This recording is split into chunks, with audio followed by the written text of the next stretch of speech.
The 10 biggest gatekeepers in the UFC. Now, he's kind of graduated from gatekeeper status, but a year, 2 years, 3 years ago, he was the greatest gatekeeper of all time. He just couldn't get past Volkanovski, but he would destroy everybody else. He was beating Arnold Allen, Calvin Kattar. He would lose a title shot and then just beat one or two contenders with ease. Mateusz Gamrot is such a gatekeeper because he'll win in these very weird ways, like via injury or robbery, but then he'll get robbed against Dan Hooker, and then he'll take a big challenge and fight Charles Oliveira on short notice, and then lose. But then he'll beat up-and-comer like Ludwig Klein. So this guy is just great at what he does. Corey Sandhagen is the epitome of a gatekeeper. He will lose every single title shot and number one contenders fight. I love this dude. I would love to see him be champion, but I mean, he is just the epitome of a gatekeeper. Speaking of, Alexander Volkov will not be able to beat the champion, whoever that may be at the time, and he won't be able to beat Cyril Gane, even though we all know he did, but he's not going to beat him. But he'll beat Almeida, and he'll absolutely destroy every single person that's below him, but he just cannot beat the top two. Not a lot of people are talking about this. And look how good he looks with that belt on, dude. It's only a matter of time.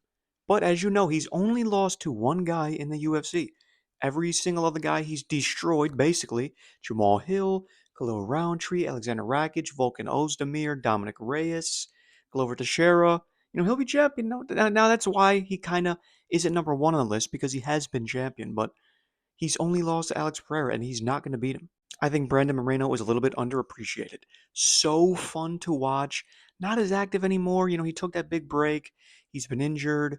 And he will always put on a very razor close fight with whoever is the champion or the number one contender. He's lost to Brandon Royval. He's lost to Pantoja, both in razor close fights. But he's also been champion as well, so he's not going to be number one or two. Sean Strickland is a tweener because he really only gets big fights. I think he would lose to an Anthony Hernandez. I think he would lose to Imavov in a rematch. He would lose to all these guys, but he's either only fighting for the belt or fighting Abus Magomedov, fighting Paulo Costa. You know what I mean? Now, at one time, Jared Cannonier was a very underrated gatekeeper. He would lose to Adesanya and Whitaker, but he would beat Vittori, Derek Brunson when he was good. He was KOing all these guys, looking great, but he just couldn't get above the hump. And now, he beat Gregory Rodriguez, but he lost to MVP from a very lame performance from MVP. And, he'll lose these other fights, but like I said, he'll KO Gregory Rodriguez.